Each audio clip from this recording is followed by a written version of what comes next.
2026 బోనాల రంగంలో అక్కనమాదన్న సికింద్రాబాద్ ఆలయంలో దేవి ఆవేశంలో చెప్పినట్లుగా ప్రచారంలో ఉన్న ముఖ్యమైన 8 విషయాలు ఇప్పుడు తెలుసుకుందాం. మొదటగా విగ్రహ ప్రతిష్ఠ గురించి దేవి ఆవేశంలో మాట్లాడుతూ 7 సంవత్సరాలు 2 నెలలు గడిచినా నా విగ్రహ ప్రతిష్ఠ చేయలేదు అంటూ ఆగ్రహం వ్యక్తం చేసినట్లు చెబుతున్నారు.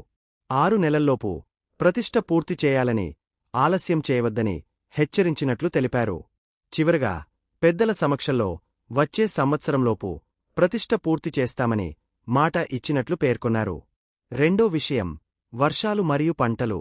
ఈ ఏడాది మంచి వర్షాలు కురుస్తాయని, పాడి పంటలు సమృద్ధిగా పండుతాయని ఆశీర్వదించినట్లు తెలిపారు. రైతులకు ఇది శుభసూచకంగా భావిస్తున్నారు. మూడో విషయం ప్రమాదాలపై హెచ్చరిక. భారీ వర్షాల కారణంగా కొన్ని ప్రాంతాల్లో వరదలు, కొట్టుకుపోయే ప్రమాదాలు, అగ్ని ప్రమాదాలు సంభవించే అవకాశముందని హెచ్చరించినట్లు చెబుతున్నారు. ప్రజలు అప్రమత్తంగా ఉండాలని సూచించినట్లు పేర్కొన్నారు. నాలుగో విషయం నేటి యువత గురించి. యువత సరైన మార్గంలో నడవడం లేదని, తల్లిదండ్రులు కూడా పిల్లలపై మరింత శ్రద్ధ పెట్టాలని సూచించినట్లు తెలిపారు. అహంకారం తగ్గే మంచి బుద్ధి కలగాలని ఆశీర్వదించినట్లు చెబుతున్నారు. ఐదో విషయం భక్తుల కోసం. లక్షలాది మంది భక్తులు సమర్పించిన బోనాలు, పూజలు తనకు సంతోషాన్ని కలిగించాయని తెలిపారు. తన భక్తులను ఆపదలో కాపాడుతానని, కోరిన కోరికలు నెరవేరాలని ఆశీర్వదించినట్లు పేర్కొన్నారు.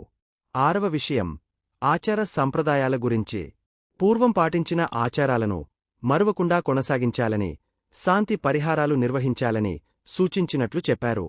ఏడో విషయం ప్రతిష్ఠ జరిగే సమయం. ప్రతిష్ఠ ఉత్తరాయణంలో జరగాలని, వచ్చే సంవత్సరంలోపు పూర్తి చేయాలని చెప్పినట్లు పేర్కొన్నారు. చివరిగా ఈ రంగం సారాంశం. ఒకవైపు మంచి వర్షాలు, మంచి పంటలు ఉంటాయని చెప్పగా, మరోవైపు ప్రమాదాల పట్ల అప్రమత్తంగా ఉండాలని హెచ్చరిక కూడా ఇచ్చినట్లు చెబుతున్నారు. అలాగే యువత మంచి మార్గంలో నడవాలని, ఆచార సంప్రదాయాలను గౌరవించాలని సందేశం ఇచ్చినట్లు విశ్వసిస్తున్నారు. ఈ విషయాలపై మీ అభిప్రాయమేమిటి? కామెంట్లో తెలియజేయండి.